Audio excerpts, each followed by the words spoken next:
Meanwhile, say the Super Bowl culture clash, two halftime shows, two very different visions of America, and one massive audience watching it all play out. The NFL handing its halftime stage to Bad Bunny. We just talked about it. An artist who has repeatedly made anti-ICE remarks and openly criticized U.S. immigration enforcement. The decision sparking backlash from critics saying this isn't just entertainment, it's a political message on America's biggest stage. In response, Turning Point USA rolled out their star-studded all-American halftime show featuring patriotic themes, conservative voices too. Watch. The artists that have teamed up with us, I just want to say thank you to them. It's very brave of them to do this. It's powerful because what Charlie always loved and knew is that he wanted to be in the forefront of the culture war. And what better way to honor him than just to get in the middle of this and be able to offer an alternative to families. That's the thing that's so beautiful about Turning Point USA and all of our programs. And joining us is Turning Point USA spokesperson Andrew Colvett. Andrew, I watched your show. It was great. How did you do? Do you have a sense of how many people watched? Yeah, it was kind of blew our minds actually a little bit, Brian. And we saw at one point across all the different social channels, we saw over 10 million concurrent views. So that was adding up all of Rumble and all of our partners just on the social side. So, and now the numbers keep trickling in. I mean, right now as I'm sitting here, YouTube's numbers keep updating.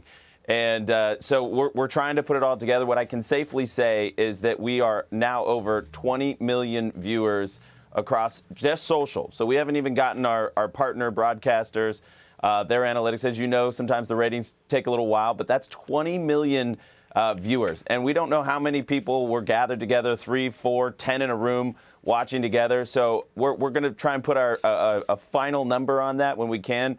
What we can safely say is over 20 million Americans tuned in to the All-American halftime show tonight. I looked at the pregame show. They had Green Day, the most anti-American band you can imagine. Their hits album was called The American Idiot, and the lyrics reflect what he thinks of America and our policies. And then they have at halftime Bad Bunny. I mean, NFL is the #1 league in the world, and they do a lot right. I don't understand why in the year 250 they wouldn't think red, white, and blue, but you did. Lee Brice also released a song that is so appropriate about our culture. Talk about that. Yeah, he actually wrote that in honor of Charlie. So, he has a ton of hits, and he wanted to play this one. We said, absolutely. You wrote it for Charlie in his honor, so do it. And, I mean, that's what you saw from all of our performers. They did something special to honor the moment, honor how big the stage was, honor Charlie, honor our country. And you saw that from Kid Rock, who said God woke him up in the middle of the night to write another verse to that hit song, Till You Can't. And he used it to, glorify Jesus and lift up his faith and be loud and proud about that. But really, there was no agenda. It was just good music for Americans, for people that wanted to feel proud about their country, wanted to love their country, love their God, and love some great music. So, and that was in contrast to the other guys. That was on full display tonight, Brian. And you notice, so if you had Kid Rock, Brantley Gilbert, Lee Brice, and Gabby Barrett all performing tonight. But you mentioned that you went back and looked at Charlie Kirk's tweets. And you noticed that he was always commenting on the halftime show. He's like, why can't they be a little bit more red, white, and blue? Why can't it be a little bit more pro-American when the whole world is watching? And that's what kind of motivated you guys to do something. Yeah, he was always fixated on this event, this halftime institution. He wanted it to lift up the best ideals of our country as opposed to pulling us down or being, kind of the lowest common denominator. He wanted it to lift us higher. He wanted it to be about our highest ideals.